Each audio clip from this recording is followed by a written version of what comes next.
Alright, welcome back everybody. We have a Husqvarna. It's a RZ4623. So that's a 46-inch deck with a 23 horsepower motor. And we're just going to do a service on it today. I got it running so it'll warm up. That way we can drain the oil. And so while we're waiting on that, we can go ahead and test the battery, or the charging system I should say, to make sure everything's charging like it's supposed to. Something that you can do while you're waiting.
Well, when you're doing that, make sure you're paying attention.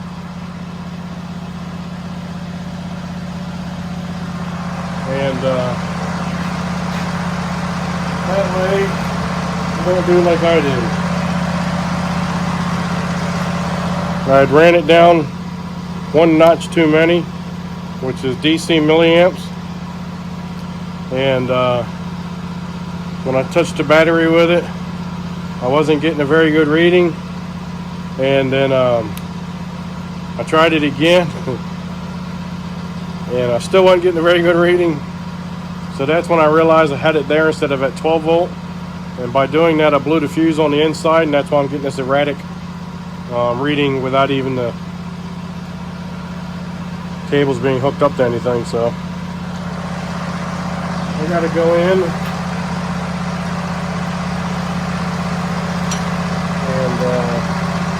change the fuse out in it. I keep extra fuses on hand.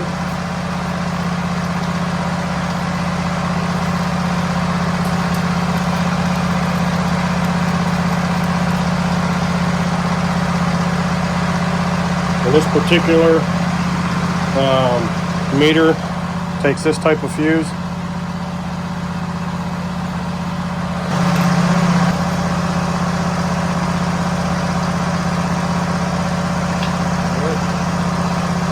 Pop our batteries out.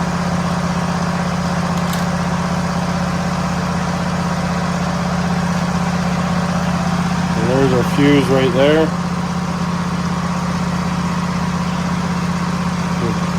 Hopefully I didn't do more than that. That's actually a little dark, like it might be burnt. But hopefully the fuse did its job. Yep, I think it did.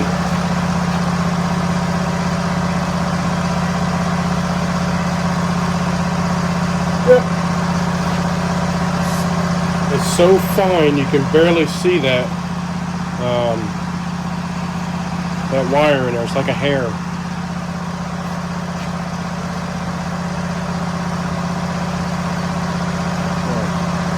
Take the new one, pop it into place.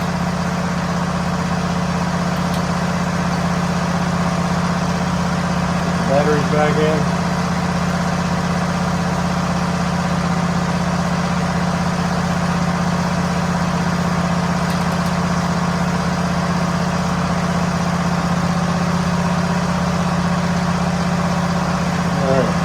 Set it to 12 volt. It reads 0 like it's supposed to. where before it was all erratic. So we're now we're good to go. We put the cover back on. Remember, with these screws going into plastic, turn them backwards until you feel them click. And run them in. That lines you up with the original threads. Alright, let's try this again.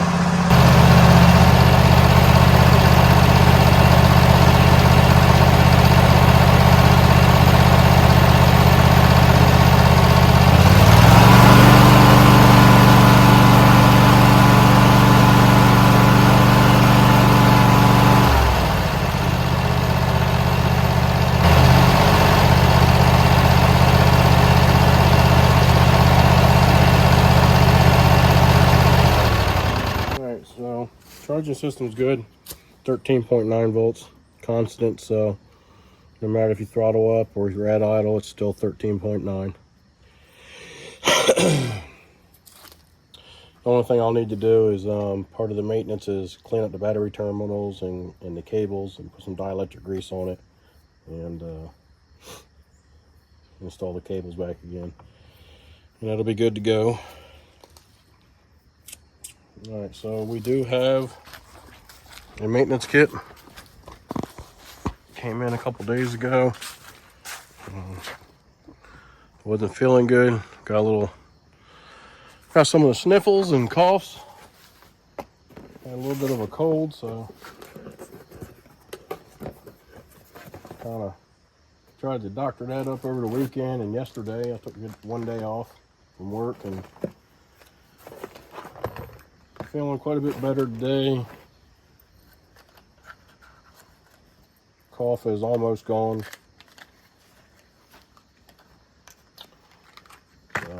So, it's just a maintenance kit from Sten's. That kit number is right there. Alright, now while we're waiting for that to drain, we will move on over to the fuel filter. Right there.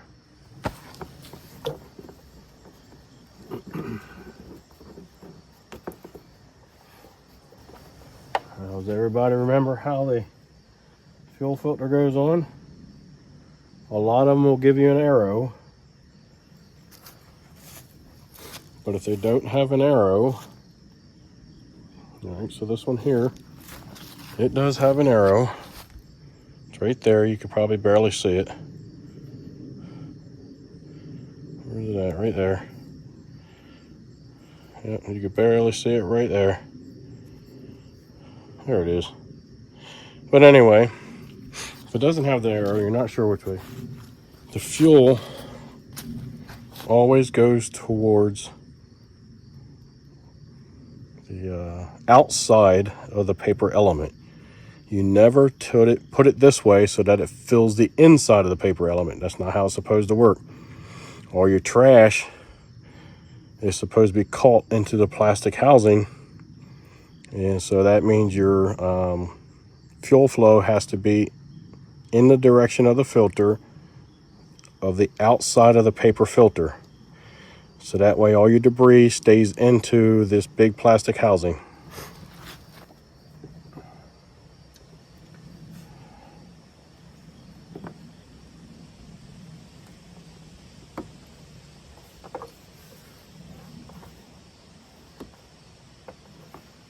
All right, while we're still waiting for the oil,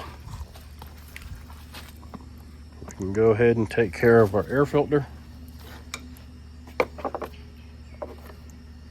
All this stuff you do while you're waiting for the oil drain. No need to stand around doing nothing, picking nose, whatever it is you want to do besides work.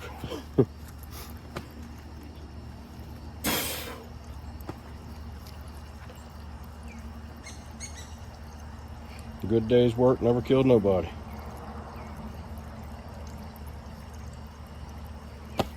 All right, got to know how to stay busy. All right, so this air filter is fairly dirty. If this was still like the middle of the season, you would just take this off and clean it. And here's the paper part of that filter. You can see how dark it is. And I'm sure there's all kinds of debris in there, fine dust.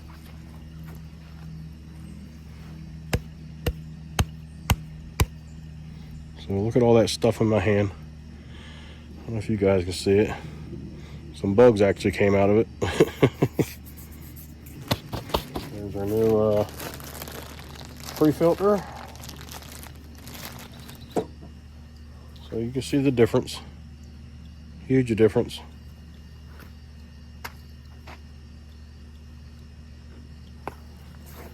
You see the difference in these. Dirty, clean.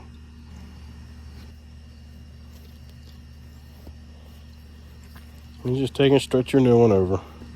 Some people like to oil them. Some people don't. Sometimes I do. Sometimes I don't. It is a good idea. It will trap some of the dirt. But you have to be careful with it because you don't want to over oil it. Because then you'll end up wetting the paper filter. You don't want to do that. Your goal is just to make it a little bit clingy so it'll trap some of that fine dust. All right.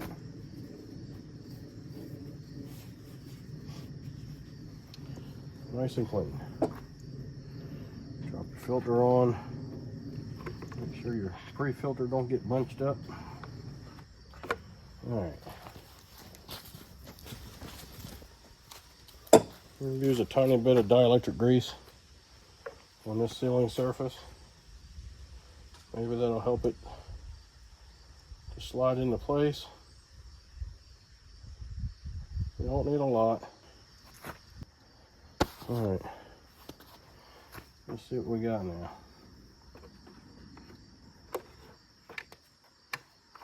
There we go. Slid right on that time. That clean rubber against that clean plastic was just too clingy.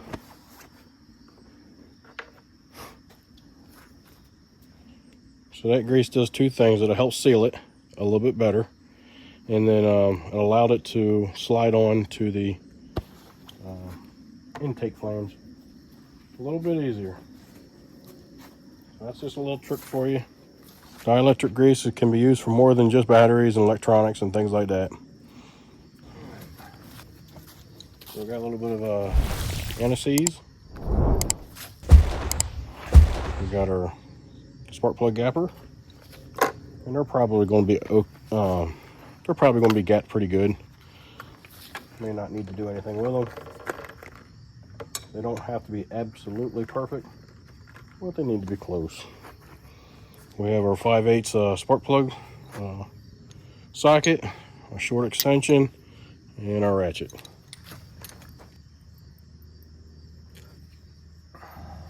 You don't need a whole lot. We'll keep it off the grounding electrode. We'll do a quick check on our gap. Should be 30 thousandths, and that's closed up quite a bit. So we're definitely going to make a change to that one.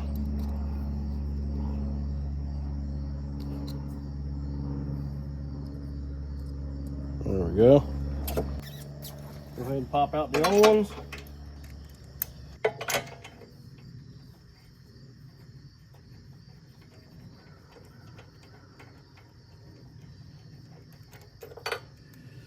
By the way, guys, if there's any problems with this video,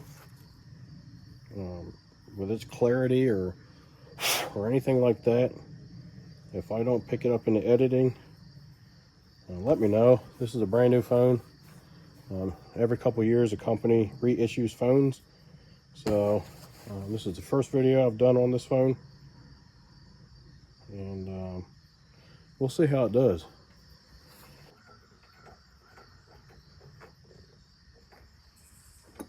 Also, guys, I'm up to 304 subscribers, I do believe.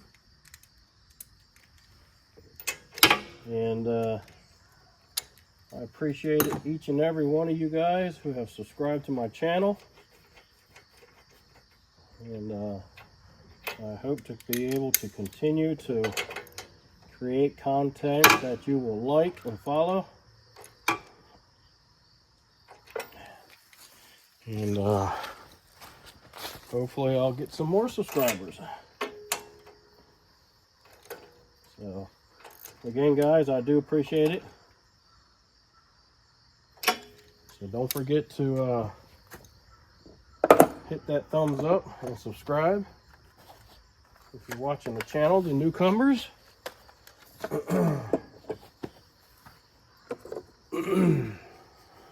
Alright, so our spark plugs are in. Well, I wish they really had done the job right and made it so you couldn't reach this hose at all. Man, don't tease you with it. Yeah, they're going to give me plenty to grab a hold of or just not let me get a hold of it at all. Good Lord. We got our handy dandy oil filter strap wrench. See if we can pop that off of there. I was having a conversation with one of the viewers about oil filter wrenches, and everybody prefers their own. You know, some people like the ones that fit over the end of the oil filter, and it kind of looks like a socket, and you hook your ratchet to that and you take it off that way. They make these kinds, these little strap wrenches, and they make this type. Didn't even realize I had one of those. There's one here for like a larger V8. This will probably fit a what is it, like an 8A for the 302s, 351s. And then this is what I used to use all the time, and this is great for automotive style filters, but for small engine filters I didn't have one small enough, and I got multiple of these. Even the smaller one, the smallest one I have, was still too big for those. And these are nice, they work really well. But once I bought this thing and tried it out, because I was unsure, I didn't realize, you know, if this would stretch a lot or not, and it doesn't. But I don't think I'll go back to anything else. I love this thing. It will fit any wrench. I can take and stretch this out to about there, and look how big that oil filter is. Look at my hand. It's almost as big as my hand. So yeah, that's a pretty good size. That's even bigger than this. This will probably fit to like the big rig oil filters or the fuel filters on diesels. So, and that's just one wrench will do so much. Love it. So, all right, guys, just a little short talk about oil filter wrenches. And I usually, and I forgot to do it this time, but I usually pour some oil in the oil filter before I get started with anything, and I forgot to do that, so we're going to do that now.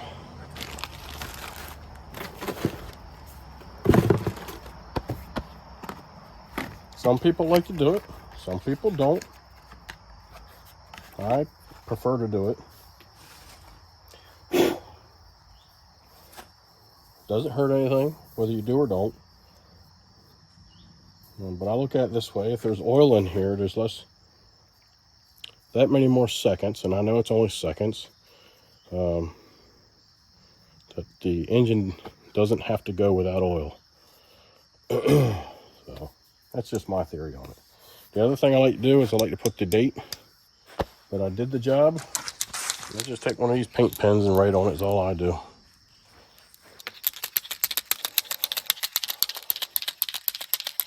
What do we got? 10-1. And that's all I'm going to write on it.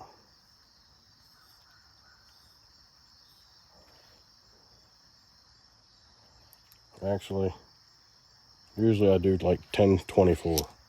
But there we go. You can do it however you want. Usually I do like 10-24, 10th month, 2024. But this time I decided to do it that way. Takes a few seconds for that to dry, and it's pretty much dry now. All right.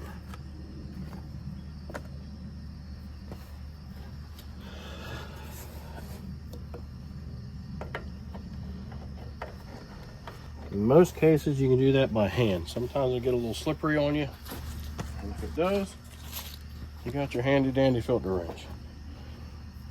Just snug it up a little bit. You're not trying to tighten it up or to the point you can't get it off. You just want to just get a little snug. There we go. That's it. Nothing else.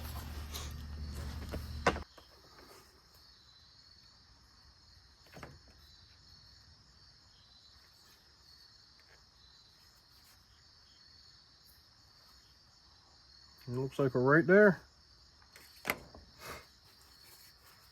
After we start this thing up for a little test run, we will check it one more time and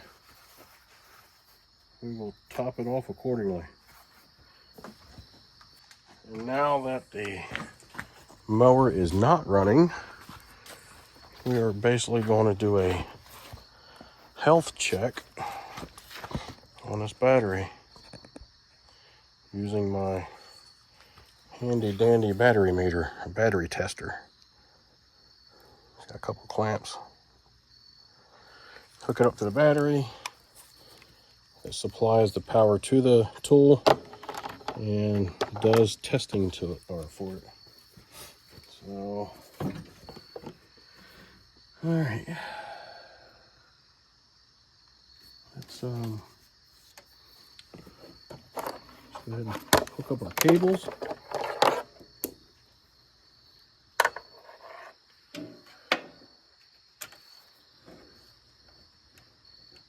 Well,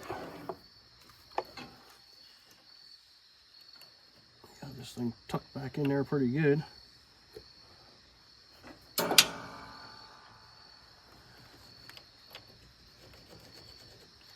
All right, so make sure you got a good connection when you put those cables on. Put them on there and give them a little shake. That'll help clean up a spot and let them dig in a little bit. And so basically what we're going to do here is going to ask you some questions. I'm not sure if you can see the display or not, but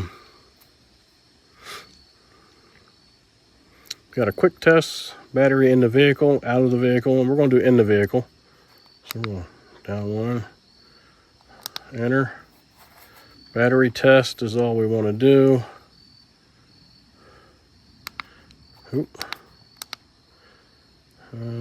Surface charge, which if you had to do a surface charge discharge, you would just turn on your headlights for about 10-15 seconds. And that'll take that surface charge off the battery and level things out for you. All right. So we will, this is a regular flooded battery on this machine here. So that's our option number one. You also have AGM flat plate, AGM spiral, you have gel, and EFB, whatever that is. We're going to do cold cranking amps. Then you got to look down on your battery. See if you can find your cold cranking amps. Cold cranking amps on this is 340. So we're going to press enter for cold cranking amps. And then we're going to scroll up or down, whichever way you need to go, to get to 340. There we go. We're going to press enter. So it's going through a testing process now. So it's saying that this battery is healthy at 94%. It's putting out 330 cranking amps. It's charged 98% at 13.29 volts. Internal resistance is fairly low. Could be lower, but it's 9.09. I've seen a lot higher. And so it says that the battery is in good shape. Yeah, so the only thing that I'm going to do here is, like I said earlier, is I'm going to pull the terminals off, clean the battery terminals, clean the battery cables, apply some dielectric grease, and put the cables back on. So this tool does come with a little book with some instructions, so you can actually download this to a computer and print out a information sheet. So starting to rain, guys, starting to rain. All right, guys, that's it for tonight. I'll bring you guys back when I go do the blades and the belt pulleys and stuff like that for the deck, basically, and do the greasing on it. And so until then, hopefully this was some good information for you. Hopefully you enjoyed the content. If so, give me a thumbs up, subscribe, send me some comments, let me know what you think. Be kind and help people when you can.